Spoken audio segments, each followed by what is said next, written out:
Un collège à Bergerac. Canal Pourpre a rencontré les gens. C'est le second rendez-vous scolaire après la rencontre avec les proviseurs du lycée. Au collège, on dirait qu'on fait beaucoup de choses.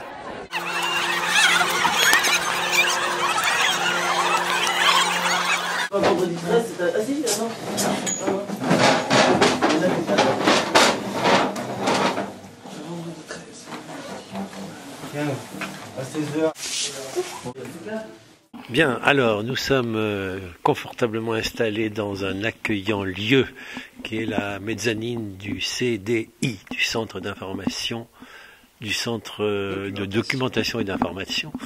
La mezzanine de ce CDI qui donc surplombe le dit CDI avec un salon de lecture, là tout à fait bien. Et Monsieur Bonnefond nous accorde quelques instants pour, ma foi, revenir un peu sur l'ensemble de cette expérience scolaire qu'on appelle un collège. Alors, on vient de voir deux de vos collègues profs d'histoire et d'anglais. Et au fond, ils nous ont dit que il y avait une petite spécificité à ce collège. C'est ce qu'on appelle, non pas une majorité, mais enfin une bonne moitié d'élèves un peu que l'INSEE appelle défavorisés, ou enfin ce qu'on appelle défavorisés selon les classifications de l'INSEE, mais que ça ne faisait pas du tout de ce collège un quelconque ghetto ou une quelconque spécificité comme ça dommageable. Vous êtes d'accord là-dessus? Je suis tout à fait d'accord. Ça veut dire que pour les professeurs, ils ont un travail à faire qui est encore plus prenant parce que c'est l'école qui va apporter ce que les familles ne peuvent pas. Et ils sont pour rien, c'est comme ça, ne peuvent pas apporter. Donc notre travail est autant sur l'apport des connaissances, ce que font tous les enseignants, mais aussi un aspect culturel plus large. Ici, là, dans cette mezzanine, on est régulièrement documentaliste avec un ou des professeurs de français, organise des séances de lecture. Et cette année, on a en particulier choisi de viser et à la fois des élèves qui sont bons lecteurs, parce que il y a aussi d'excellents lecteurs, et puis et en même temps des élèves qui ont des difficultés avec l'écrit, avec la lecture. Donc on va cibler dans les deux directions. D'accord. En tout cas, ce lieu est vraiment accueillant pour une construction qui, m'a-t-on dit, il y a une dizaine d'années. Bon, c'est pas très abîmé. Vous avez dit que la moquette allait bientôt être changée, mais enfin, c'est vrai que c'est relativement accueillant. Enfin, oui, ici, le collège, les bâtiments principaux ont été construits en 1967, et il y a eu une rénovation et la construction de ce CDI en 1997.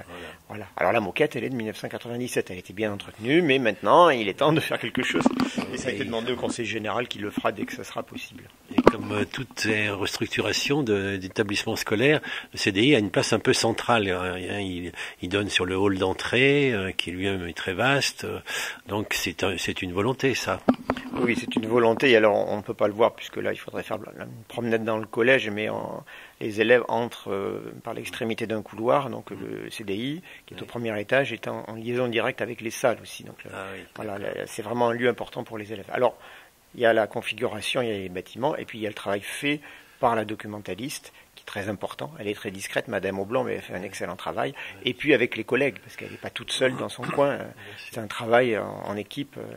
Oui, c'est un prof comme un autre. C'est un professeur documentaliste, c'est comme ça qu'on dit. C'est pas quelqu'un qui a été mis pour mettre des livres sur une étagère. C'est pas du tout ça. Alors, quand on vous avait vu pour préparer un peu cette journée, on avait un peu pensé que un problème de fond pouvait être traité, mais bon, évidemment, dans les limites de ce petit reportage, mais la crise scolaire, la crise de l'éducation, j'en ai un peu parlé avec vos collègues profs. Qu'est-ce que vous voyez là-dessus? Qu'est-ce que vous en pensez?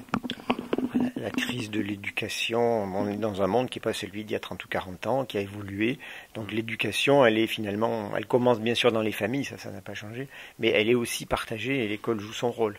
Et donc c'est important que les familles nous fassent confiance, viennent vers nous quand il le faut, parce que l'éducation, elle est partagée et l'école est plus fermée sur elle-même comme c'était le cas avant.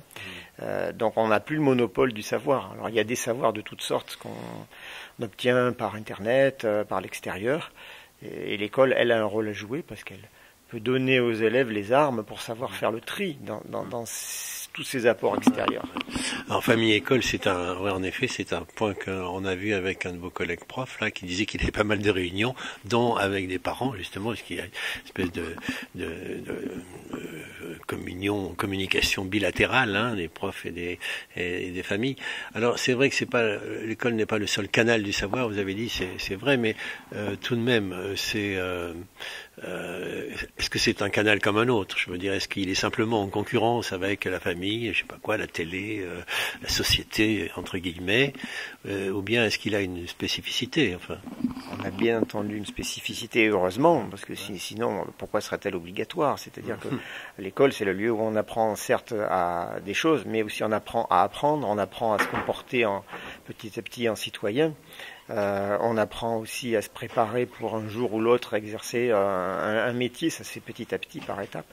Et tout à l'heure, il y a quelques instants, je parlais tous les apports par Internet. Quand on apprend aux élèves à travailler, on leur apprend à chercher des informations, à les traiter, à les analyser, à construire les savoirs, parce que ça, Internet, c'est un énorme réservoir, et on y trouve de tout, les pires choses et les meilleures. Et l'école est là pour apprendre, pour guider les élèves, pour qu'ils sachent comment s'en servir. Sinon, on clique et on fait des copier-coller de Wikipédia ou d'autres encyclopédies de ce genre. Mais on n'a rien fait d'intelligent. Et c'est quoi l'intelligence alors? Le comment s'en servir? Qu'est-ce que je fais quand je suis... en quoi ça consiste les messages scolaires à propos de Wikipédia, comme vous dites, ou ces machins sur quoi on trouve en effet le pire et le meilleur, quoi? Je crois que la première chose, c'est d'apprendre à se situer dans le collège où on est, dans la ville où on est, dans le pays où on est, avec son fond culturel, avec sa chronologie. Je suis un ancien prof d'histoire, donc c'est important de savoir se situer dans son temps, dans son époque, savoir quelles sont les grandes lignes du monde où on vit, les grandes lignes culturelles. Et à partir de là, on peut arriver à construire des savoirs. Et en particulier citer ses sources d'abord, parce que toute information suppose une source. Donc quand Canal Pourpre est cité, il vaut mieux dire c'est Canal Pourpre plutôt qu'autre chose. Bon, monsieur Alonso, vous venez de nous rejoindre, merci beaucoup. Vous êtes le CPE, le conseiller principal d'éducation, enfin un des deux, je crois. Voilà, deux conseillers principaux d'éducation dans cet établissement. Sonia Popov, qui est ma collègue, qui s'occupe plutôt des 6e et des 5e. Et moi qui m'occupe des 4e et des 3e cette année. La dame s'occupe des petits et le monsieur s'occupe des grands. Non, c'est idiot ce que je dis là. Absolument pas. Moi je suis là depuis l'an dernier, donc je connais déjà les élèves. Ma collègue était là l'an dernier, mais elle n'a pas fait toute l'année scolaire. Donc on a plutôt décidé de se partager les classes de cette façon-là. D'accord. Alors, bon, je ne vais pas vous demander un exposé professionnel, mais un conseiller principal d'éducation, de mon temps ça s'appelait un surveillant général, je crois, et maintenant c'est beaucoup mieux, comme maintenant ça donne des conseils, des principes et une éducation, enfin, c'est génial, mais sans déconner, ça consiste en quoi votre boulot? Alors, comme vous l'avez dit, on a l'héritage du conseiller, du surveillant général, donc il y a toujours le côté discipline qui est là, bien présent. Notre métier a évolué, heureusement, et on est plus dans l'éducatif, plus dans le pédagogique également. On intervient dans l'évaluation des élèves auprès des enseignants. Votre statut est spécifiquement celui-là, c'est-à-dire vous n'avez jamais été prof, vous avez jamais... Moi, je n'ai jamais été prof, j'ai été directement conseiller principal d'éducation. Il y a un concours spécifique. C'est un CAPES, au même titre que le CAPES d'un enseignant, et nous faisons partie des corps des enseignants. D'accord. Et alors, pour ce collège-ci, vous en avez fait d'autres, je suppose. Enfin, c'est pas votre premier. Voilà. Vous avez une idée de la caractère un peu spécifique de la situation locale? Qu'est-ce que vous entendez quoi par là? Je sais pas comment. Est-ce que vous avez eu pensé ou eu l'occasion de dire, tiens, à Eugène Leroy, c'est plutôt comme ci que comme ça, c'est plutôt par rapport à vos autres expériences? Le collège Eugène Leroy n'est pas pire qu'un autre établissement, n'est pas mieux qu'un autre établissement. Moi, je suis arrivé ici, j'ai remplacé un collègue qui était là depuis 10 ans. Donc quand je suis arrivé, j'y ai mis... Vous travailliez déjà dans la région ou... Non, j'étais dans les Landes. Ah, vous êtes venu des Voilà. Landes. Très Je loin. ne suis pas landais, mais j'étais nommé dans les Landes. Non, le collège Jeanne-Leroy est un établissement comme un autre, avec un public. On nous a parlé d'une population défavorisée, entre guillemets, enfin bon, des familles monoparentales, etc. Ça vous paraît pas spécifiquement caractéristique d'ici? Vous avez trouvé ça ailleurs aussi? C'est vrai que beaucoup de familles, on a beaucoup d'élèves qui font partie des familles monoparentales, on a beaucoup d'élèves qui font partie des CSP défavorisés, mais pas plus qu'ailleurs pour le même type d'établissement dans un même quartier. D'accord. Est-ce que vous avez un projet spécifique, comme on dit, enfin, vous visez quelque chose en tant que conseiller principal d'éducation, la paix dans les foyers, enfin la paix au collège, au moins, ou bien un peu plus ou un peu moins, je sais pas. Moi, je vis surtout la réussite de tous mes élèves. C'est ce que je dis aux élèves, vous êtes ici pour réussir, et je mettrai tout en œuvre pour que ce soit possible. Alors certains réussissent mieux que d'autres, mais en tout cas, c'est mon seul objectif. Mais le mot réussite est tout de même un peu vague, hein. Il peut vouloir dire avoir un boulot, il peut vouloir dire avoir bac plus 5, ou je sais pas quoi. Enfin bon, c'est quoi la réussite? Alors, la réussite pour mes élèves en fin de collège, c'est qu'ils arrivent à l'orientation avec le brevet et une orientation. Mais l'orientation que eux ont choisie. Alors ça peut être une seconde générale, ça peut être une seconde professionnelle, mais en tout cas qu'ils aillent en seconde. C'est-à-dire qu'ils soient adaptés autant que possible à le choix dont vous parlez, c'est ça, c'est qu'ils soient adaptés à leur capacité et volonté à la fois, quoi. Ouais, alors souhait personnel à eux. Oui, mais bon, s'ils vous disent, si tous les garçons disent je veux être pompier et toutes les filles hôtesses de l'air, vous voyez ce que je veux dire, c'est... Tous les garçons ne veulent pas être pompiers et toutes les filles ne veulent pas être hôtesses de l'air, et heureusement d'ailleurs. Ouais. Voilà, mais que chacun puisse avoir le métier, enfin l'orientation qu'ils ont choisi, le parcours professionnel. À ce propos, il y a des conseillers d'orientation spécifiques aussi. Alors, nous avons ici l'établissement une conseillère d'orientation psychologue qui est là 2 fois par semaine. D'accord. Donc vous travaillez avec elle. On travaille avec la conseillère d'orientation et avec les professeurs principaux pour préparer l'orientation de nos élèves. Peut-être un dernier truc à tous les deux, puisqu'on parle de pompiers et hôtesses de l'air. Les caractéristiques, comme on dit aujourd'hui, genrées de la culture des élèves, c'est-à-dire la division, vous voyez, des rôles entre masculin et féminin, est-ce que ça vous le constatez, vous travaillez là-dessus, vous essayez de faire bouger les trucs. Voilà, c'est pour ça que je plaisantais en disant vous occupez des grands, mais la dame s'occupe des petits. Oui, c'est quelque chose qu'on constate, et alors pas simplement au collège de Jeanne-Leroy. Pour entrer un petit peu dans le détail, les établissements, les 8 collèges et les 4 lycées du Bergeracois, nous travaillons ensemble dans une structure éducation nationale qu'on appelle dans notre charmant jargon une ZAP, une zone d'animation pédagogique. Et dans ce cadre-là, c'est pour l'année, là, parmi nos thèmes de travail, on va organiser des conférences pour les parents, des actions auprès des jeunes sur justement les représentations très stéréotypées. Alors les filles, non, c'est pas hôtesse de l'air, mais c'est souvent s'occuper d'enfants. C'est ça. Les garçons, ça va être plutôt la chimie, des choses comme ça, techniques.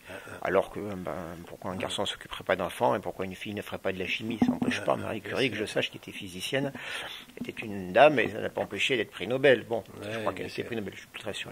Voilà, donc on va conjointement ensemble, les établissements, collèges et lycées, travailler dessus. Mais on le fait cette année et c'est un travail de longue haleine parce que c'est très ancré dans les mentalités. Ah oui.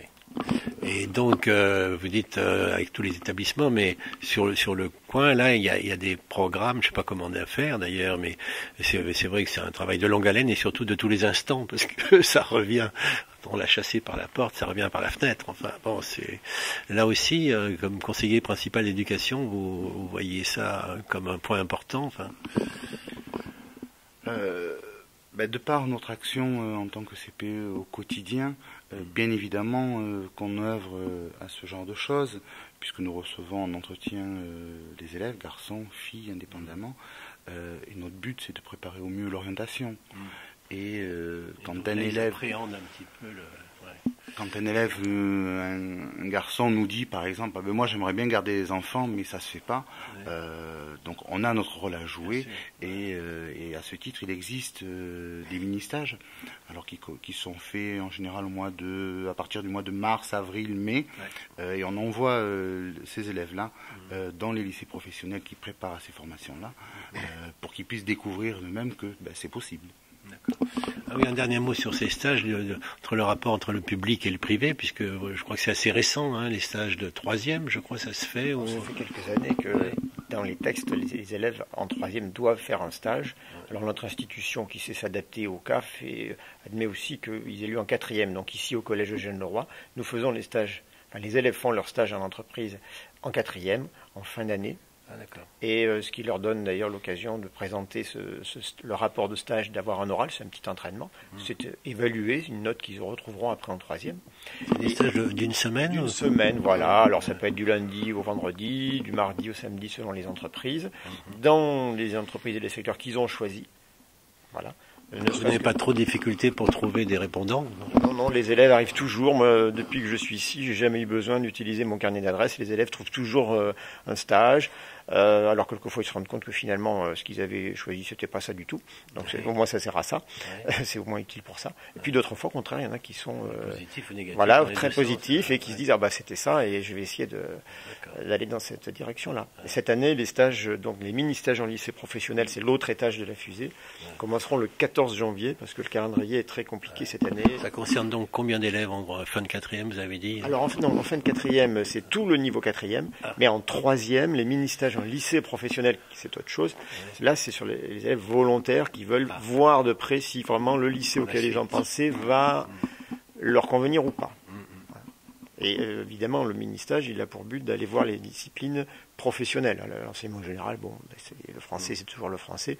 Par contre, si on voit ce qui se passe en cuisine, en restauration, en service en salle, en métier du secrétariat, en industrie de procédés, c'est pas du tout la même chose. D'accord.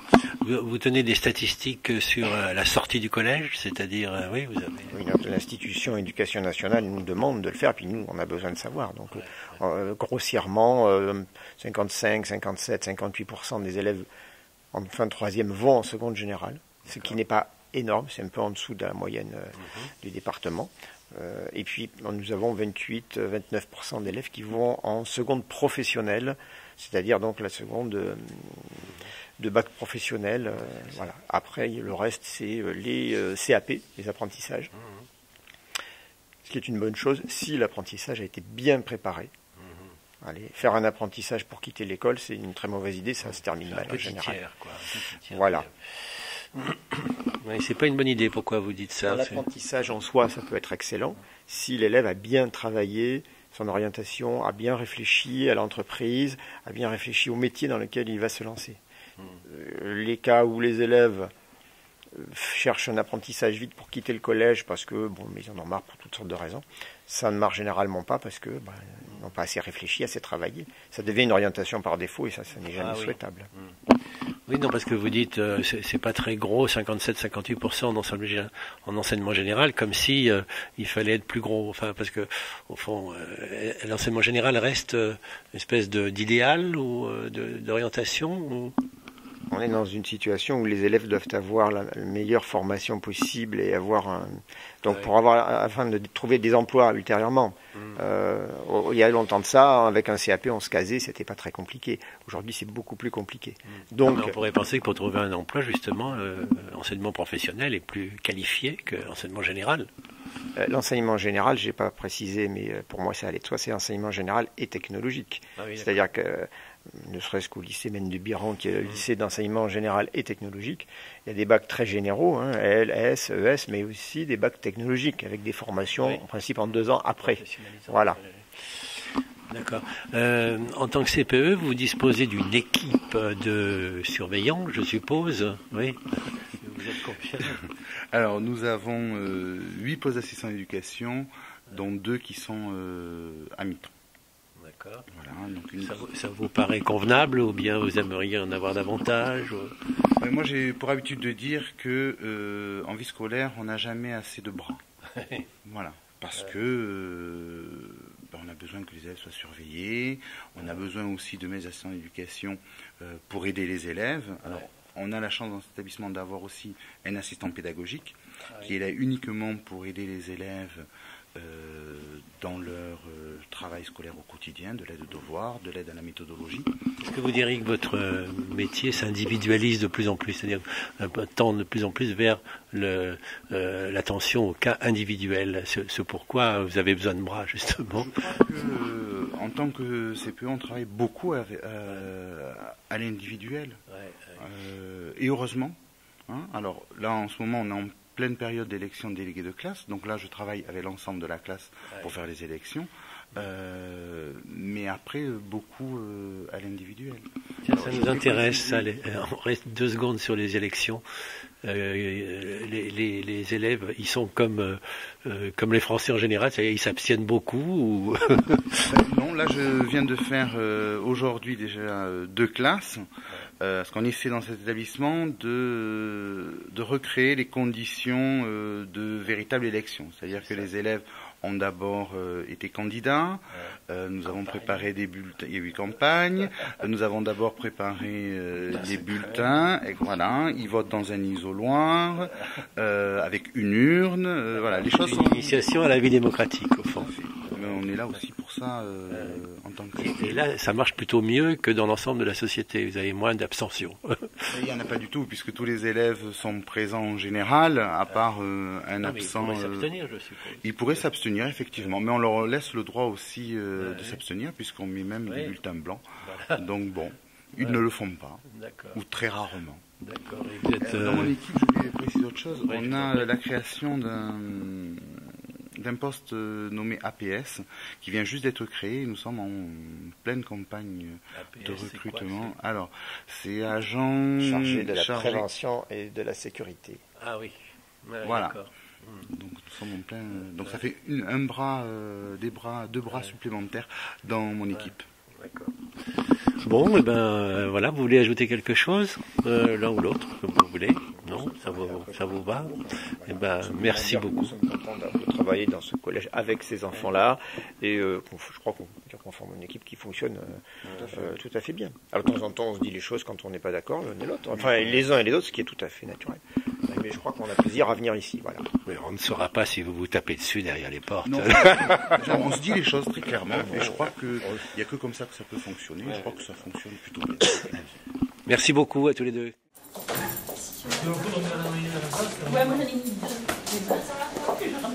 Et Monsieur Romero, professeur d'histoire-géographie, a bien voulu répondre à quelques questions. Merci beaucoup d'être là. Bonjour, et c'est normal.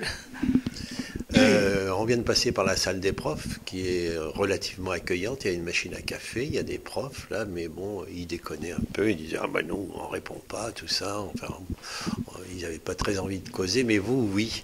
Mais il se trouve que notre cher président est un collègue à vous, un prof d'histoire, donc c'est pour ça que vous êtes là. Oh, il est impossible de lui dire non. C'est ça. Parce que sinon après, c'est fini. C'est pas des moyens de pression. C'est la corporation qui meurt. Voilà, c'est ça. Alors, soyons un tout petit peu sérieux. Donc, le collège Eugène Leroy, c'est combien d'élèves? C'est un peu plus de 600 élèves, en comptant la SECPA, qui compte une centaine d'élèves. SECPA, section d'enseignement général professionnel. Voilà, maintenant c'est même enseignement général professionnel adapté. On dit les ECPA officiellement. D'accord. D'accord. Combien de profs? Une quarantaine d'enseignants sur le collège, avec un peu moins de 10%, autour de 10% de contractuels, vacataires, malheureusement des statuts précaires qu'utilise notre administration. D'accord. Et cette précarité dure tout de même une année scolaire ou moins que ça? Tout dépend du statut sur lequel ont été recrutés les collègues. Ça peut être des contractuels, comme ça peut être des vacataires, donc avec le fameux bloc des 200 heures. Et on peut ainsi avoir des classes qui, certaines années, peuvent avoir 3 profs de maths dans l'année. Ça reste à la marge, heureusement, ces dernières années. Vous faites partie des titulaires, comme on dit? Oh, je fais non seulement partie des titulaires, mais maintenant je commence à faire partie des murs, puisque je fais partie pratiquement des plus anciens dans l'établissement. On est 4-5 à être là depuis 10 ans ou un peu plus de 10 ans. Ah, D'accord. Bon, ben, vous êtes the right person pour nous, donc c'est la personne à interviewer. Alors, bon, c'est difficile de résumer une expérience de 10 ans, évidemment, vous allez me dire, mais ça peut se faire, ça peut essayer de se faire. Au Collège Jeune-Roi, on y arrive, et puis on se demande un peu où on tombe, parce que la salle d'épreuve, vous l'avez vu, est animée. Et depuis 10 ans, c'est la même ambiance. Et donc depuis 10 ans, moi, j'en suis pas parti. Je considère que je n'ai pas encore fait le tour du collège. Le collège en tant que lieu d'enseignement, au niveau du public. En plus, on a de la chance, les programmes viennent de changer, donc il va falloir qu'on refasse le tour. Mais c'est avant tout le Collège Jeune-Roi, je crois, un collège où les collègues se plaisent et arrivent à se fondre chaque fois qu'ils arrivent dans cette espèce d'ambiance conviviale mais sérieuse. Sérieuse au sens où quand derrière il y a du travail à faire, que l'institution nous demande de nous mettre sur des projets, sur tous les changements demandés par l'éducation nationale, généralement il y a toujours une adhésion, avec bien sûr les éternels râleurs, j'en fais partie, hein, mais derrière ça bosse bien, et ça bosse ensemble, bien qu'on peut souhaiter que ça aille encore plus loin. Voilà, je ne sais pas si c'est une impression de mon âge, mais j'ai eu l'impression que vous étiez plutôt jeune dans l'ensemble, enfin que le groupe des profs était plutôt jeune. La salle des profs s'est sérieusement rajeunie. Ouais. Excusez-moi. Il y a eu toute une vague de départ en retraite ces 5 dernières années, de collègues qui étaient là depuis très longtemps. Et c'est vrai que là, on a un groupe de trentenaires et cadras qui forment l'essentiel de l'équipe. C'est ça, c'est l'impression que j'ai eu autour de 30-40 ans, quoi. Bon, alors, la question très très sérieuse, mis à part l'expérience individuelle dont il est difficile de faire le tour, vous avez raison, mais bon, la crise scolaire, la crise de l'éducation, le mot crise est lui-même un mot d'ailleurs mal fichu, mais bon, qu'est-ce qu'il en est ici, comment vous avez l'impression que l'école a toujours son rôle tout de même ou... Si on pouvait le penser, à ce moment-là, on ne serait pas ici à en discuter. D'accord. Et je ne serais pas sur le point d'aller prendre mes classes. Ouais. Non, je crois qu'on a un rôle, il est important, ouais. Il est peut-être essentiel pour certains. Il est évident qu'on n'est pas les seuls lieux de formation de l'enfant aujourd'hui, ouais. Qui peut s'informer, se cultiver par d'autres canaux. Nous, on est peut-être là pour l'aider à pouvoir se situer dans vous pensez que vous êtes un canal parmi d'autres de la formation et de l'éducation? Je pense qu'on est un canal parmi d'autres. J'espère que le 1, c'est en lettres majuscules. Ah ouais, d'accord. Oui, alors, quelle serait la spécificité de cette majuscule? Qu'est-ce que l'école peut apporter que l'ordinateur, la télé, etc., le web n'apporte pas, enfin. L'école va amener la dimension civique, citoyenne, la dimension critique, la dimension réflexion, la dimension toute les cultures, toute la culture. On est peut-être un des lieux aujourd'hui encore qui parfois dit non aux jeunes, en lui imposant certains efforts, certains cadres de fonctionnement. Et ceci, à mon sens, fait partie est un élément essentiel de la formation de nos jeunes, puisqu'ils sont dans l'adolescence. Et ce rôle-là est important. Diffuser des cultures, donner le moyen de pouvoir réfléchir librement. C'est peut-être là la déformation de ma discipline qui me fait dire ça, mais on y participe tous. Oui, alors justement, l'histoire géo, est-ce qu'il vous est arrivé de vous trouver dans le discours des élèves en concurrence directe avec d'autres sources d'informations historiques ou géographiques? Je pense évidemment à la télé, hein, ou des trucs comme ça, où on vous dit mais c'est beaucoup mieux un documentaire qu'un cours ou un truc comme ça. Non, je n'ai encore jamais eu cette situation d'enseignement où on contesterait le bien fondé d'un enseignement ou le bien fondé... Non, en termes de simple concurrence, quoi. Oui, ou le rôle d'apport d'information. Non, ça ne m'est jamais arrivé. Ce qui nous arrive, c'est de nous rendre compte que les autres sources d'information peuvent donner à l'élève des réalités qu'ils prennent telles qu'ils les voient. D'où le rôle que nous avons et que j'évoquais tout à l'heure de leur donner ce regard critique, mais en es-tu sûr? Vous pensez à un exemple en particulier où vous diriez, ben voilà, il n'y a qu'à l'école que tu peux faire ça, tu vois, ou pas quoi. La question est difficile et aucun exemple ne me vient. Pourtant, j'ai été confronté, mais là non, je suis incapable. Du point de vue de la population scolaire, comme on dit, la population des élèves, elle est très diverse, elle est homogène, elle est hétérogène. On a une hétérogénéité de notre public scolaire. Néanmoins, le marqueur fort à Eugène Leroy, c'est plus de 52% des familles d'enfants que nous recevons sont des familles qui sont, selon le classement INSEE, des familles défavorisées. Alors, quand on dit défavorisées, c'est à prendre au sens socio-culturel. Il y a de nombreuses familles monoparentales, par exemple. Il y a des familles touchées par le chômage et ensuite par comment employer un terme Cette hétérogénéité pourrait paraître homogène. Je veux dire, au fond, la moitié de gens défavorisés, c'est pas très différent de la population globale. Enfin, je pense, on prétend qu'on est un pays riche, c'est vrai sans doute, mais on sait bien que les inégalités sont grandes et que cette proportion, alors 50% évidemment c'est un chiffre qui envoie d'autres et qu'il faudrait regarder de près, mais c'est vrai que ça va pas très bien dans le pays, donc bon, pourquoi pas.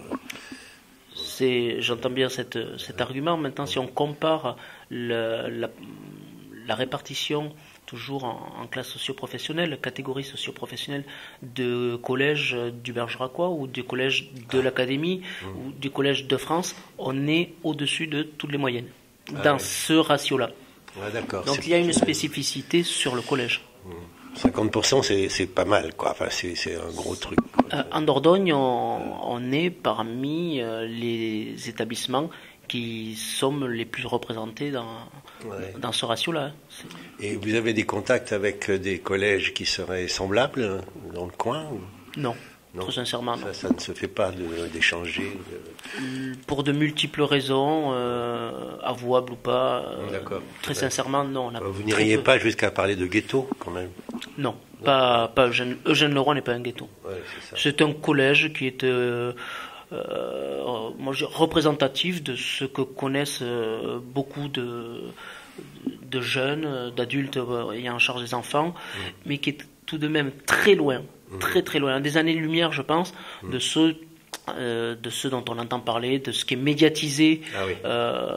Ici, ce n'est pas un ghetto, c'est pas la haine, c'est pas des enfants difficiles et ingérables. Il n'y a pas de porte qui claque à toutes les heures. Non, notre public a ses difficultés, mais on le prend en charge et moi je ne connais pas d'enseignants encore qui viennent ici en marche arrière. D'accord. Du point de vue de la conscience des élèves, enfin des gens d'ici, est-ce que ça se traduit comment? Je veux dire, ils ont conscience de leurs faiblesses si elles existent, du point de vue scolaire, comment ça se traduit? Certains arrivent des fois déjà avec quelques difficultés et on le voit quand on les a en classe, quand on les prend, on voit qu'ils le vivent pas très facilement. Triste. Mais ça ne se verbalise pas nécessairement. On le voit surtout par la tendance qu'ont certains à fuir le travail, à fuir l'oral, à fuir le rapport à l'adulte, se cacher en quelque sorte. Mais ça ne se traduit pas par une agressivité particulière, quoi. Non, je ne crois pas qu'on puisse parler d'agressivité. C'est plutôt une gêne ou un truc comme ça. Ça va être une stratégie d'évitement du travail. Et ça, je crois qu'on n'est pas les seuls. Je crois que nos collègues... Puis ça fait partie de l'adolescence aussi, enfin de la jeunesse. Le refus des contraintes que j'évoquais tout à l'heure, et l'effort en fait partie, est un des éléments qu'on a à gérer. C'est peut-être le plus dur à gérer. Est-ce que cette spécificité de la population scolaire influe sur votre façon de présenter le programme? Vous avez parlé de programmes qui sont forcément contraignants, on ne fait pas ce qu'on veut évidemment, mais est-ce que vous pouvez agir sur l'adaptation de ce programme à ce public? À travers les exemples que nous allons choisir, à travers le choix de notre démarche, nécessairement, on adapte, et notamment, moi ce que j'adapte le plus, c'est très certainement dans ma pratique quotidienne le niveau de langage. Il ne s'agit pas de parler élève, ou bien au contraire, mais Trouver le moyen de nombreuses sources de difficultés des élèves, en général, des nôtres en particulier, va être une incompréhension de la langue française qu'ils entendent. Et on le mesure sur pratiquement chaque consigne posée et sur des mots assez simples. Donc l'adaptation, moi, elle se fait d'abord à ce niveau-là. Ensuite, elle va se faire peut-être dans la quantité des choses qu'on va leur donner, parce que c'est vrai que dans notre discipline, en tout cas, il y a un programme à tenir et qu'il y a des choses sur lesquelles on aimerait aller ou qu'on aimerait leur faire découvrir, qu'on va ne pas traiter ou qu'on traitera sur d'autres années. On dit souvent que l'enseignement en France ignore assez largement le travail d'équipe. Est-ce que vous diriez ça, ou bien c'est plus compliqué? Vous arrivez, par exemple, vous parlez de difficultés en langue française, avec les profs de lettres, vous pouvez bosser, vous pouvez... Alors, votre entame, je dirais qu'elle est un peu radicale, quand on ignore le travail d'équipe. Le travail d'équipe est quelque chose qui est certainement très compliqué. Il se fait tout d'abord au sein des disciplines. Ensuite, on essaye effectivement de travailler, d'avoir des liens avec nos collègues. Ces liens, l'institution n'en donne pas toujours les moyens de les établir. Par le temps de travail qui malheureusement s'allonge. Moi, je suis en réunion au collège cette semaine tous les soirs. Ce soir, demain soir et jeudi soir. Donc une fois réunions de conseil de classe. Alors ce soir c'est pour mettre en place le travail sur le tutorat. Et essayer de mettre un système de tutorat pour les élèves de 6e notamment. Demain soir, c'est la réception des parents de 3e. Et jeudi soir, c'est une commission d'équipe pour une classe de 6e. Oui, donc c'est du quotidien, ça, quoi. C'est une forme de travail d'équipe. Mais pour parler de transversalité, avec notamment les collègues de langue, c'est aussi parfois selon les atomes crochus entre collègues que ça va se mettre en place et non pas institutionnellement. Cette année, j'ai demandé avec une collègue d'avoir une classe de 3e en commun, c'est une collègue de français, moi en histoire géo, et on va travailler des thèmes communs propres au programme de 3e qui correspondent à ce qu'elle pourrait aborder et ce qui est dans nos injonctions à nous. Oui, c'est vachement bien ça. Alors on a parlé élèves, prof-élève, et puis je vais vous abandonner après ça. Un dernier petit truc, c'est l'administration. Les équipes, c'est aussi évidemment l'équipe administrative. Là, les rapports sont... Enfin, je ne vais pas vous embêter avec cette question, mais les rapports sont corrects. Ils sont tout à fait courtois, ils sont professionnels, et au gré des vicissitudes de la vie d'un collège, ils peuvent parfois se tendre. Ça a pu être le cas en début d'année, lorsque on a eu quelques difficultés sur la suppression d'une classe de 3e. Mais il reste en plein d'une certaine confiance, dirais-je. C'est quand même des rapports bilatéraux, vous n'avez pas l'impression d'être écrasé par... Pas du tout, pas par l'administration du collège en tout cas, par une autre administration, centrale. Beaucoup plus certainement. Centrale, l'administration centrale. Enfin, pas nécessairement centrale, l'administration même rectorale ou Périgueux. Bon, celle-là est plus oppressante, bien plus oppressante que l'administration humaine que nous côtoyons au quotidien. Bon, écoutez, merci, je ne vais pas ajouter une réunion de plus à vos trucs. Merci d'avoir répondu à nos questions. Merci à vous. Bonjour les petits amis, alors aujourd'hui c'est classe, on va parler anglais. Bien, alors, Madame Bermès est prof d'anglais, on vient de voir un de vos collègues, prof d'histoire géo. Oui. Et là, on est dans votre classe. Alors on se marre parce que dans une classe d'anglais où il faut évidemment parler anglais, il y a écrit en gros au-dessus du tableau « Don't talk in class », ne pas parler. « Listen, be quiet ». Alors, listen, il y a une certaine logique. Be quiet pour le travail collectif aussi. Mais comme je vous le disais tout à l'heure, ce sont les élèves de 6e qui ont choisi eux-mêmes l'ordre négatif ou positif, enfin positif on espérait surtout, qui les intéressait pour l'illustrer. Et c'est curieux, il y a beaucoup d'ordres négatifs, c'est-à-dire il y a beaucoup d'interdits. Ben, ils reproduisent sans doute ce qu'ils croient être l'ordre scolaire, non? Ouais, ils croient des choses justes. Ouais, oui. Bon, alors de l'anglais en 6e, évidemment, vous prenez les gens, c'est vraiment des grands commençants. Oui et non, ce sont aussi des enfants qui ont été mis au contact de la langue anglaise depuis l'école primaire, quelquefois depuis très tôt à l'école primaire, dans un système qui fonctionne, mais avec des différences quant aux intervenants. Il y a des programmes maintenant à l'école primaire, mais ce sont plus des programmes de mise au contact de la langue et pour s'entraîner, entraîner l'oreille, trouver le plaisir à s'exprimer dans une autre langue aussi avec des choses simples. Et on table sur cette première prise de contact pour avoir en classe des enfants qui, en tout cas, n'ont pas d'inhibition sur la question de la prise de parole. Ça, c'est essentiel. Ben oui, bien sûr. Est-ce qu'il y a des... Alors bon, en collège, on est de la 6e à la 3e. Il y a une progression prévue de la 6e à la 3e. On doit savoir chaque année un certain nombre de trucs. Oui, on doit savoir... élaborer de plus en plus son expression, comprendre des choses de plus en plus complexes avec des accents variés, et on part effectivement de systèmes très simples, de phrases simples, de groupes de mots ayant un sens, dans des situations qui ont un sens, même dans le système aussi artificiel que la classe, qui n'est pas un lieu d'échange, on dirait, tout à fait naturel, surtout dans une langue étrangère qui n'est pas notre langue commune. On arrive tout de même à trouver des situations suffisamment naturelles pour donner cette envie de s'exprimer, de partager avec les autres.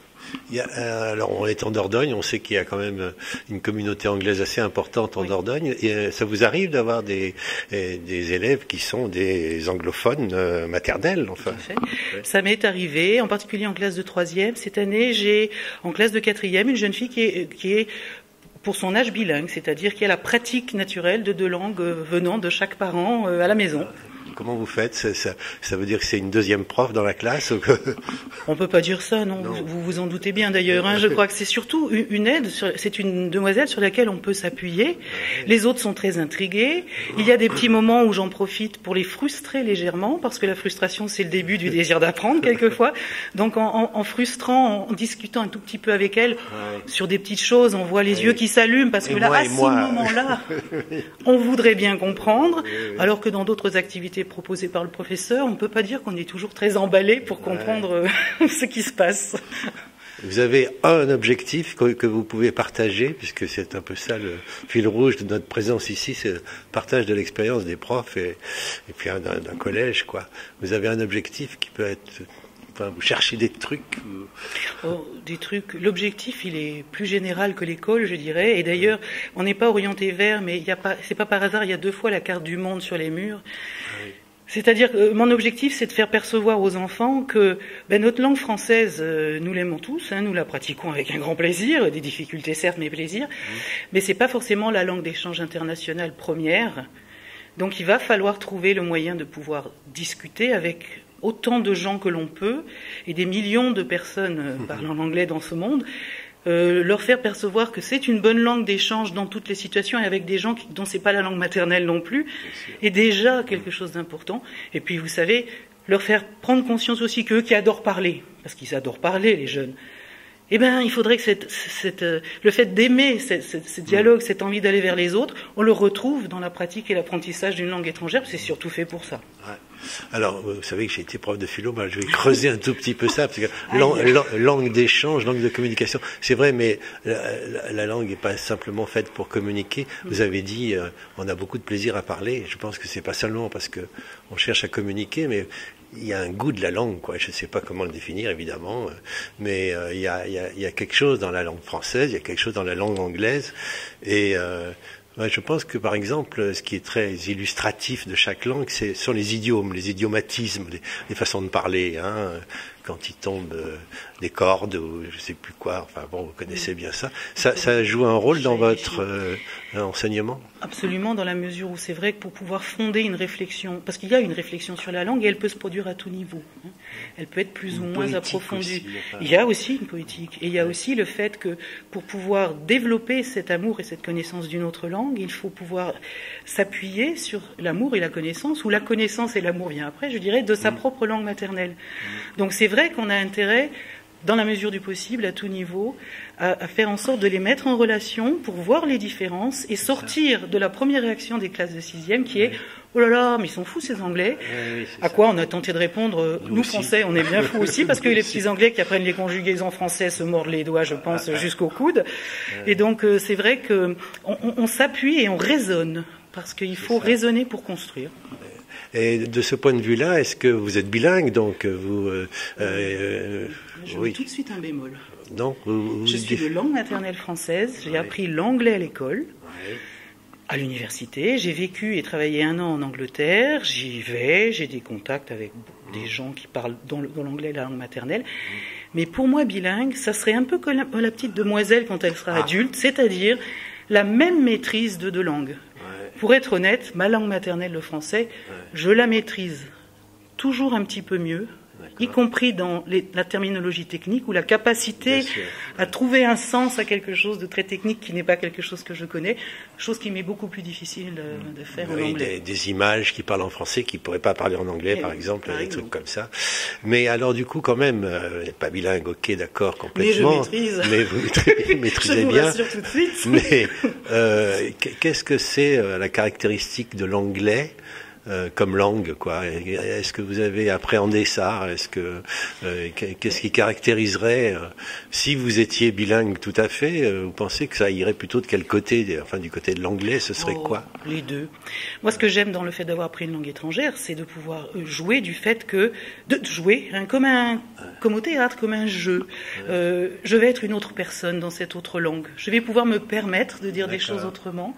Et par contre, en tant que personne qui maîtrise quand même, comme je disais, assez bien tout de même l'anglais, ce que je trouve intéressant et par voie de conséquence un peu difficile pour nous autres Français, c'est du côté de la musique que ça se passe. Et du côté de la musique, de la tonalité générale, les fameuses syllabes accentuées, les intonations particulières, tout ce qui n'est pas de notre langue, mais qu'on retrouve dans d'autres, qui est assez spécifique de l'apprentissage de l'anglais oral. Donc ça, c'est à la fois une difficulté, mais ça peut devenir un plaisir si on veut bien jouer le jeu. Et puis c'est aussi une langue qui a la capacité, je trouve, d'être parfois beaucoup plus concrète que la nôtre. Et qui a un double jeu. On dit souvent ça, hein, l'empirisme de l'anglais et puis le côté un peu bavard et poétique, peut-être pas au bon sens du terme, du français qui est un peu orné, enfin fleuri, etc. Non, c'est vrai ça. L'anglais fleuri tout de même. Oui. Ah bah oui. Je pense qu'on trouve. Vous savez, l'anglais. On dit beaucoup que l'anglais est plus pratique, quoi. On a raison. Il est à la fois plus pratique par ses emprunts à certaines langues nordiques avec des mots monosyllabiques, etc. Mais il est aussi empreint de culture française, de latinisme. Les Romains ont occupé la Grande-Bretagne jusqu'au mur d'Adrien. Ensuite, les Français sont venus s'installer pour un certain temps. Et la langue anglaise, elle bénéficie de tout cet enrichissement. Et c'est peut-être d'ailleurs beaucoup plus visible via la langue anglaise, ce mélange qui enrichit. Mais là, je m'avance peut-être, parce que je ne suis pas très très spécialiste de la langue française. Peut-être que c'est quand même plus sensible dans la langue anglaise que dans la langue française. Une question idiote peut-être, mais puisque vous n'avez pas de musique, est-ce que vous essayez de dire aux enfants, écoutez, continuez à parler français, mais essayez de parler français en anglais, c'est-à-dire avec un accent terrible, je sais pas quoi. Ça se fait ça en classe ou pas du tout? Bafouiller comme un anglais pourrait bafouiller le français. On peut faire un clin d'œil de temps en temps. Mais on va plutôt essayer, j'allais dire l'inverse, mais je suis pas sûr que ce soit ça, d'essayer de trouver, de se rapprocher le plus possible des modèles que nous avons, qui ne sont pas d'ailleurs forcément des modèles britanniques, parce que l'intérêt des supports qui sont utilisés, qui sont depuis quelques années utilisés dans les établissements scolaires, c'est la grande variété des accents qu'on y entend. Donc les enfants sont au contact d'une langue naturelle, je dirais, de toute provenance, et on essaye de se rapprocher des modèles tant qu'à faire, de repérer les choses qui permettent d'être compris. Une prof d'anglais en collège a-t-elle le droit de faire aussi toucher du doigt les élèves de la société anglaise, enfin la manière anglaise de voilà, d'avoir une histoire, parce que nous on dit nos ancêtres les Gaulois, je suppose que les Anglais disent autre chose. Voilà, est-ce que vous pouvez avoir le temps de faire appréhender les élèves ce genre de truc? Mais comme vous le disiez tout à l'heure, une langue est le reflet de beaucoup de choses, y compris d'une histoire. Donc, dès qu'on le peut, on fait quelques allusions. Mais alors, pour être honnête, et vous avez raison de parler de temps, on reste tout de même au collège. Sérieusement, dans l'allusion sans approfondissement, sans grand approfondissement. Et ça dépend un peu des méthodes, des choix de chacun. Mais je dirais que l'aspect civilisation, il est porté par la langue. On se met dans des conditions artificielles certes, mais aussi réalistes que possible, en conditions du pays étranger, mentalement évidemment. On ne s'y transporte pas encore. Mais alors, par contre, ici, il n'y a pas au collège, il n'y a pas de cours de civilisation. C'est pas mais par exemple, je suppose que notre grand Napoléon doit paraître pour un petit Anglais un monstre absolu. Ce genre de truc. Écoutez, c'est quand même un homme sur lequel certains membres de l'armée britannique ou de la marine britannique ont eu des victoires tellement éclatantes qu'elles sont encore manifestes quand on va à Londres ou dans d'autres endroits. Non, c'est un homme qu'on a pu vaincre. Oui, c'est ça. C'est le meilleur ennemi. Oui, c'est ça, d'accord. Okay. Enfin, je dis ça, mais avec un clin d'œil, parce que franchement, c'est une question que j'ai jamais posée à mes amis. Oui, Napoléon, c'est un monstre, quoi. Est-ce qu'il ne l'est pas aussi pour du point de vue français, enfin bon. Je veux dire, pour les enfants, vous voyez, il y a une espèce un héroïsme un peu bêta comme ça qui est différent de chaque côté de la Manche, vraiment. Et c'est ce qu'on voit aussi dans les relations avec l'Allemagne. C'est ça qui est très intéressant d'ailleurs dans l'évolution historique et dont la langue va porter témoignage. C'est que ceux qui ont été des ennemis tout se rapproche. C'est ça. Et c'est intéressant linguistiquement de pouvoir se rapprocher au plus près. Surtout dans le sud-ouest, qui a été anglais quand même pendant un certain temps. Qui ont porté les traces. Un dernier truc, les voyages scolaires en Angleterre, ça existe toujours? Ça existe toujours sur le territoire français. Ça a existé longtemps dans l'établissement. Pour le moment, il n'y en a pas à l'ordre du jour cette année, mais rien ne dit qu'il n'y en aura pas. D'accord. Vous en avez déjà fait J'en ai déjà fait ailleurs qu'ici. Oui. Vous allez dans une région spécifique Alors ici, les collègues qui sont partis sont allés. Ils partaient sur les traces du roi Arthur. Donc ils allaient dans des lieux spécifiquement reliés à la légende et à l'histoire du roi Arthur. Commode avec les élèves, effectivement, pour les rapprocher de tout ça, ça doit leur plaire beaucoup. Ça fait rêver un peu. Pas mal. Merci beaucoup, Madame Bermès. C'était sympa. T'as pris la classe et tout.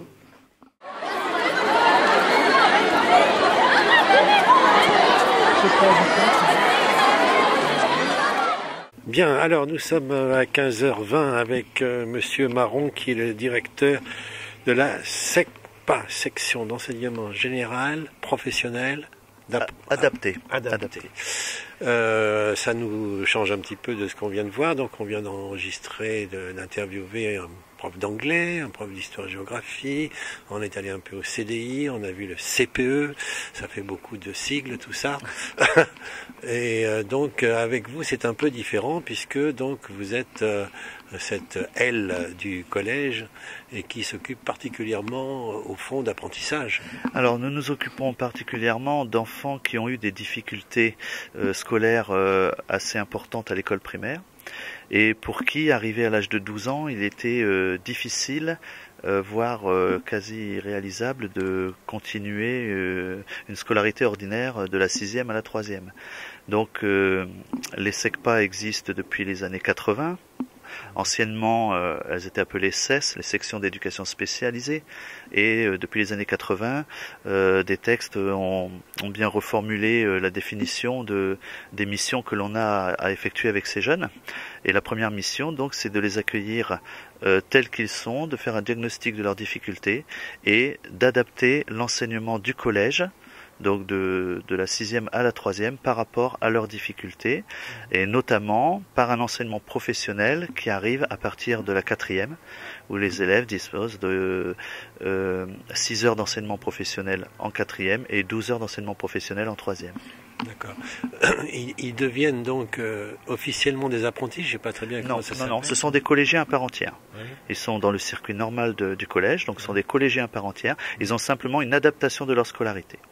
Donc ils passent à la fin de la troisième un examen qui s'appelle le CFG, certificat de formation générale, et notre objectif est de les amener à la fin de la troisième à une orientation dans un établissement, soit un lycée professionnel, soit en apprentissage dans un CFA, pour qu'ils puissent passer un diplôme de niveau 5, donc le CAP.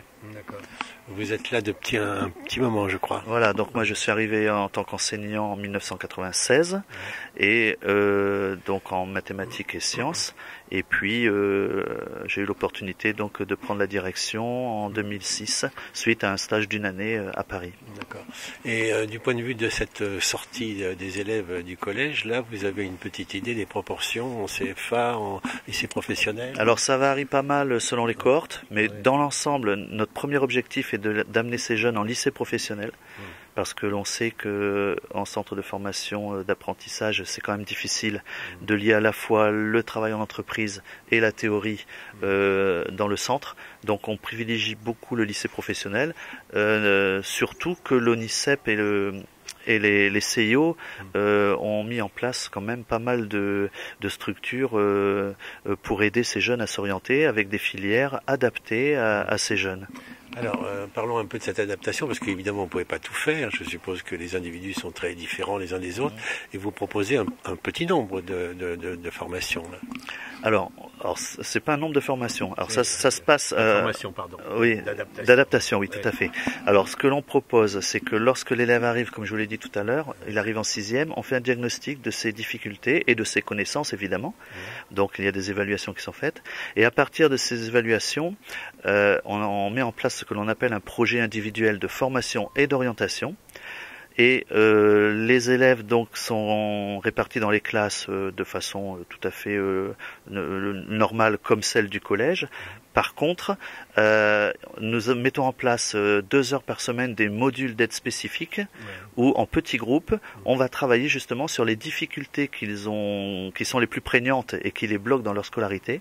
Donc essayer de combattre ces difficultés pour justement qu'il y ait une évolution favorable à leur scolarité. D'accord, alors encore un peu de détails pratiques, ça concerne combien d'élèves et quelles sont les formations professionnalisantes ou en tout cas que vous proposez? Alors, faut savoir qu'en France, il y a à peu près 120 structures de notre type qui accueillent un millier d'élèves. Voilà, donc 1200 élèves. Sur la Dordogne, il y a 13 structures SECPA. Dont la nôtre, et nous accueillons 80 élèves. Il y a des structures qui accueillent 48 élèves, 64, 80 ou 96. Il y a toujours plusieurs dizaines en tout cas. Voilà. Et donc nous accueillons 80 élèves de la 6e à la 3e. Et les formations professionnelles qui sont enseignées ici se sont réparties sur 3 champs professionnels. Donc le champ de l'hygiène, alimentation, service, métier de la restauration, de l'hôtellerie, du service et de l'hygiène, de la propreté. Le champ de l'habitat qui regroupe quand même un panel d'une dizaine de métiers de l'habitat, du carreleur au maçon, en passant par le plombier, l'électricien, le plaquiste, etc. Et le champ de la vente, distribution, magasinage, où là on sensibilise les élèves au métier du commerce, de la vente, de l'entreposage, etc. Alors une chose importante, ce ne sont pas des formations professionnelles, c'est une adaptation, encore une fois, c'est une sensibilisation, et on profite de la formation professionnelle justement pour continuer les apprentissages et les généraux. Oui, en quelque sorte, c'est une pré-spécialisation juste pour proposer, qui propose aux élèves au fond de voir si ça leur convient. Voilà, il y a ça. Il y a aussi également une formation en entreprise. Pas une formation en entreprise, une sensibilisation là aussi sous forme de stage en entreprise.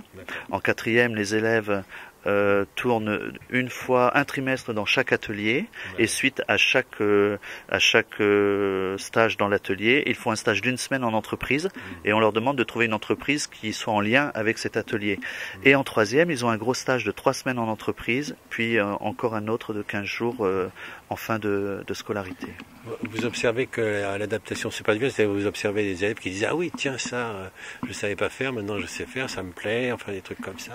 Oui, on a de tout. tout, évidemment. On a des élèves qui, dès la 5e, nous disent, moi, de toute façon, je veux être carreleur ou je veux être vendeur. Ils ont déjà des idées. Oui, et ils restent dans cet objectif-là. Après, on a d'autres élèves qui, évidemment, ne savent pas du tout ce qu'ils veulent faire. Et là, c'est notre rôle, justement, dès la 5e, d'entrer dans ce PDMF, ce qu'on appelle le parcours de découverte des métiers et des formations, pour leur faire découvrir le maximum de métiers possibles et de secteurs.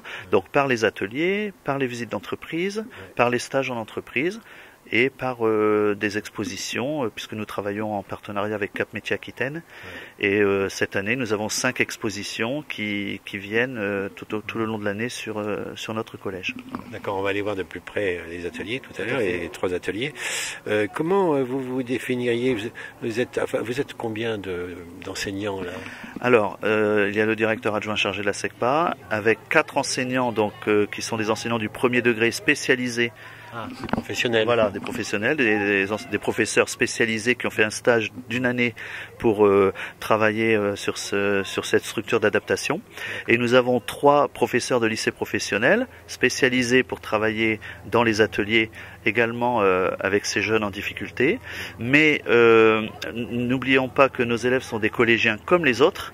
Et donc comme les autres, ils ont l'EPS avec des enseignants de collège, les cours d'anglais, de technologie, d'art plastique, de musique. Non, pas français. Justement, on a français, histoire, géo et maths sciences qui sont pris par les professeurs des écoles spécialisées, justement pour travailler sur ces difficultés. Et tous les autres cours sont pris par les enseignants du collège. Voilà. Alors, vous vous définiriez plutôt comme un professionnel ou un professionnalisant ou plutôt comme un pédagogue, où ce choix vous paraît pas judicieux, je sais pas. Si, moi je me considère comme un pédagogue artisan, c'est-à-dire que je suis passionné par mon métier, j'ai toujours aidé les élèves en difficulté et mon unique objectif c'est de faire en sorte que, surtout en fin de circuit, les 3e qu'on va voir tout à l'heure, est vraiment une orientation réussie et qu'il y en ait peu qui restent sur la touche. Et il y en a toujours, ça dépend des cohortes évidemment, on fait pas de miracle. Vous sauriez définir souligner les difficultés principales s'il y en a, qui vous paraissent les plus grosses à surmonter. Pour ces jeunes, au départ, quand ils arrivent, c'est sûr qu'il y a une image d'eux-mêmes qui est dévalorisée, du fait des échecs successifs qu'ils ont eu à l'école primaire. Donc on a un premier rôle de renarcissisation. Des gens qui doutent d'eux-mêmes, au fond. Et ça, ajouté aux difficultés scolaires, bien sûr. Ensuite, on a vraiment des jeunes qui ont des difficultés relationnelles, pour certains, mais d'autres qui méritent, qui ont même de meilleures réussites que d'autres élèves qui restent dans le circuit du collège normal, parce qu'ils sentent qu'ils ont un appui de la part des enseignants, de la formation même qui est aidante. Revalorisé, parce que du coup ils sont un peu spéciaux. Oui. Mais bon, j'ai un élève là qui m'a téléphoné il y a 3 jours, donc un ancien élève qui a maintenant 28 ans et qui m'a annoncé qu'il était nommé enseignant en génie industriel bois dans un lycée de Grenoble. Donc c'est le seul, mais au moins on peut dire que c'est ce que je leur dis, vous pouvez avoir de la réussite. J'en ai un autre qui a fait le tour du monde au niveau du restaurant, il avait passé son CAP pâtissier et il a fait le tour du monde dans ce domaine. Donc il y a des réussites. Alors nous on fait venir ces élèves au collège pour qu'ils témoignent justement de la réussite possible. Comme les autres, comme vous dites. C'est vrai aussi du point de vue de l'âge, ou bien ils sont plutôt plus vieux que les collégiens? Ils ont le même âge. Ils ont redoublé, enfin ils ont allongé une année du cycle à l'école primaire, donc ils arrivent à 12 ans ici, et donc ont l'école obligatoire jusqu'à 16 ans. Donc à 16 ans, ils sont orientés vers un lycée professionnel. C'est la cause commune, quoi. Voilà. Et il faut reconnaître que dans les enseignements dont je vous parlais tout à l'heure, en anglais, technologie, physique, ces élèves, EPS également, art plastique, ont les mêmes enseignements que ceux du collège, au même âge. Voilà. Bon, merci, on va aller voir avec vous les ateliers. Bon, Blandine et Agathe, merci. Et excusez-nous de vous interrompre dans ce boulot très difficile qui s'appelle le dépoussiérage humide. Enfin, je ne sais pas si vous en êtes là, mais j'ai vu que c'était au programme de la journée. Ça va? Oui, ça va. Bon. Oui, oui. Bon. Donc, on est dans un certain atelier du SECPA. C'est quoi cet atelier? L'HAS. Hygiène, alimentation, service. Hygiène, alimentation, service. Ça veut dire que vous faites de la cuisine, du ménage et quoi encore? On sert, on installe des tables, comme si on était dans un restaurant. Donc on pose des tables, on met des nappes, on met la table et tout. Voilà. Ok, moi je suis un peu de Bergerac, donc je connais le lycée Jean Capel. Vous visez un peu ça comme formation future ou pas forcément? Je sais pas. Vous savez pas encore? Non. Et vous avez choisi cet atelier? Oui. Oui.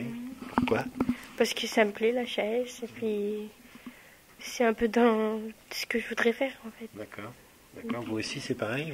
Ben, moi, en fait, je sais pas trop, parce que j'ai fait des stages qui a rapport avec la chaise. Donc, je suis contente d'être en HAS, c'est bien. Et puis, je vais voir plus tard si je me dirige vers la HAS ou pas. Bon. Enfin, sur un métier de la HAS, quoi. D'accord. Excusez-moi, ça se fait pas, mais je peux vous demander votre âge? Moi, j'ai 15 ans. Et moi aussi, j'ai 15 ans. Vous avez 15 ans. Et quand vous dites que vous avez fait déjà des stages, ça veut dire dans des entreprises ou... Oui, on en a fait 3 stages d'une semaine en 4e. Ah oui. Et en 3e, donc on va faire 3 stages aussi, mais je crois que le 2e n'est pas obligatoire. Et c'est dans quel cadre, enfin dans quel, vous savez déjà ou... Non, c'est Monsieur Marron qui nous donne les conventions, donc après c'est à nous de chercher un stage qui peuvent nous prendre pendant 3 semaines. Qu'est-ce qui vous intéresserait le plus? Moi j'ai trouvé déjà un stage, je vais le faire à District Center, sur la route de Bordeaux. Ah d'accord. Et vous avez aussi... Moi dans une maison de retraite. Ah d'accord. Voilà. Du côté cuisine ou du côté entretien? Avec les personnes âgées. Ah, d'accord. Oui, tout ça a de l'avenir, en tout cas en Dordogne, ça devrait marcher. Vous travaillez combien de temps par semaine ici, là? On fait 12 heures d'atelier par semaine. D'accord. Donc voilà. Mais vous avez aussi des matières générales, je crois. Oui, des maths, du français, de l'anglais, de l'histoire géo et tout ça. Ça vous semble très différent de ce que font les collégiens ici ou bien non, ça vous paraît... Non, c'est pareil. Oui, c'est pareil. Moi aussi. Oui, moi je trouve ça normal. D'accord, merci beaucoup, je vous embête pas plus. Merci. Moi, ça me dérange pas. Max. Non, moi, Nico. Bon.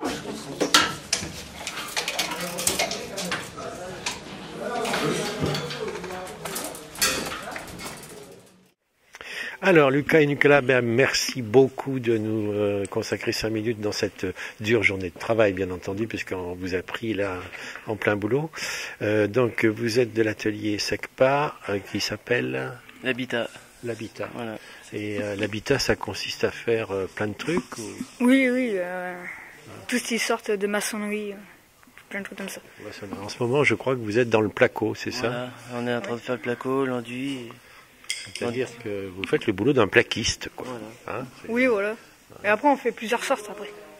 C'est-à-dire? On peut faire peinture, ou après on peut faire les enduits. L'électricité même. Voilà. D'accord. Vous êtes pour quelque chose dans ce choix de boulot, enfin d'apprentissage comme ça, formation? Je pense, oui, quand même. Oui, ça vous plaît? Enfin, oui, ça nous décontracte un tout petit peu. Vous êtes contracté sinon? Oh, ça dépend des jours. Vous trouvez ça décontractant, comme vous aussi? Bah ouais, ça va.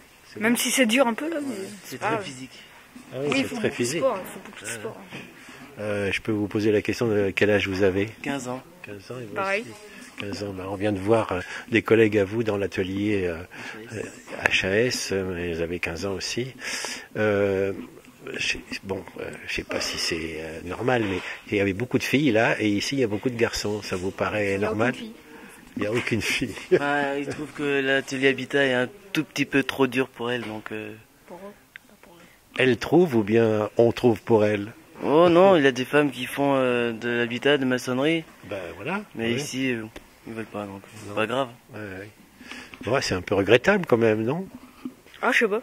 Bah, ça serait bien d'avoir des filles un peu voilà, qui craignent pas de faire de la maçonnerie, voilà. J'en sais rien. Ouais. Je suis pas belle fille. Ouais, d'accord. L'achat, la vente, c'est moins dur pour elle. Ah oui. Pour eux. Ouais. Bah pour elle, oui, il y a un garçon, on a vu qu'il y avait un garçon parmi elles, en HAS en tout cas. Ouais. Bon, bah, je vais pas trop vous embêter davantage, mais vous vous sentez un peu privilégié dans le collège? Vous dites, bah nous, on fait quand même des trucs beaucoup plus pratiques que les autres. En fait. Comment? On raconte. Voilà, c'est ça. On a fait une salle de bain où on fait une cuisine. D'accord. Et vos copains, vos condisciples, enfin les autres élèves là, ils sont curieux de savoir ce que vous faites? Certains oui, d'autres non. Ouais. Certains se disent ouais c'est chouette, on aimerait bien être à votre place. Ouais. D'autres ils s'en fichent un peu, donc c'est pas grave. Bon, mais vous sentez pas plus, enfin, vous sentez comme les autres quoi. Bah ouais. Ah, oui, bien sûr. Ouais. Sinon, vous avez choisi ce truc parce que vous connaissiez déjà un petit peu, ou bien au contraire parce que vous connaissiez pas du tout? Ah oui, on tournait un petit peu. Ah bon? Oui. Vous avez déjà pratiqué? Oui, en quatrième, oui. Ah, oui. On a fait plusieurs sortes de... On avait fait une semaine ou deux on changeait d'atelier une semaine ou deux. D'accord. Donc tous les mois. Tous les stages en fait. Voilà. Et donc vos familles vous demandent pas le samedi et le dimanche de venir faire un peu de placo parce que vous savez. Non. Oh non. Ils ont peur. Ils ont peur. Moi non, vu qu'on va refaire la cuisine chez moi, je vais les aider. Voilà, mais vous pouvez donner des conseils et des trucs comme ça quand même. Ouais. Bon, ben merci beaucoup et puis bonne continuation. Alors, c'est notre deuxième atelier sur 3. On n'aura peut-être pas vu celui à propos de vente. On a vu l'hygiène et là, on voit donc l'habitat, qui est un mot un peu vaste. Et vous êtes le professeur chargé de cet atelier spécifiquement. Ça comprend beaucoup de choses, l'habitat. Oui, ça permet aux élèves de découvrir le clos et les couverts. Le couvert, la toiture, les murs, faire réaliser des murs. Faire toutes les bardages extérieurs, les nouvelles isolations en bois, et après poser les menuiseries, et après travailler à l'intérieur l'aménagement, poser les placos, pour faire les isolations, les isolants, faire l'électricité, faire les finitions. Vous êtes un professionnel Je suis un professionnel, j'ai 20 ans d'ancienneté chez des artisans, et 25 ans dans l'éducation nationale. Ok, d'accord. Vous êtes 20 ans d'abord, puis 25 ans ensuite, ou comment? 20 ans chez des artisans. Ouais. Et après, éducation nationale. D'accord. Parce qu'ici, les élèves travaillent au fond dans un environnement un peu spécial, puisqu'ils l'ont en partie au moins fabriqué eux-mêmes. Enfin, Ils fabriquent tout eux-mêmes. Ouais. C'est ceux qui réalisent tout, les cabines, le passage des câbles, les plafonds, tout. Tout ce qui est autour de nous a été fait par les élèves. C'est fait par les élèves, tout ce qui est là. Et après, on va réaliser d'autres petites cabines pour les élèves de 4e pour s'entraîner à poser du carrelage, préparer des saignées pour passer des câbles électriques, poser des éviers, poser plomberie, tout aussi. Un peu de plomberie aussi, oui. Ouais. Tout sur des panneaux qu'on peut démonter en fin d'année pour la nouvelle année. Bon, ça fait 25 ans que vous faites ça, je suppose que ça vous plaît. Qu'est-ce que vous voyez comme intérêt principal à cette formation qui est un peu spéciale? C'est une formation spéciale. Maintenant, avant, j'étais que menuisier agenceur. Oui. Et là, maintenant, ça leur permet de découvrir tous les différents métiers pour construire une maison. Toutes les professions. Et ça nous paraît correspondre à pas mal de jeunes, quoi. Ah oui. Beaucoup, ils se retrouvent beaucoup là-dedans. Ils ont des vraies idées pour leur avenir. C'est le côté rapport avec la matière, les outils. Ah oui, ça, ils aiment bien travailler. Ils aiment bien venir dans les ateliers parce que ils se dépassent, ils se défoulent ici, ils aiment bien avoir les conseils. Puis on voit ce qu'on fait, quoi. Ouais. Ça avance. Ce n'est pas toujours le cas dans l'enseignement général. Maintenant, parce que là, ils sont arrivés, il n'y avait que les petits murs de montée. Maintenant, ils sont passés, on étudiait toute l'électricité pour rebrancher des tubes au néon pour éclairer les cabines. Donc, ils ont passé tous les câbles. Ils ont fait tous les trous pour mettre les prises, les interrupteurs. Maintenant, ils vont fermer les plafonds avec les placos. D'accord. Et tout va être branché par un professionnel après. D'accord. Vérifier un professionnel qui va passer pour la sécurité de l'installation. Bon, eh ben, écoutez, merci, bonne continuation. Excusez-nous de vous avoir pris un peu du temps. C'est vachement bien ici en tout cas. Merci. Merci monsieur.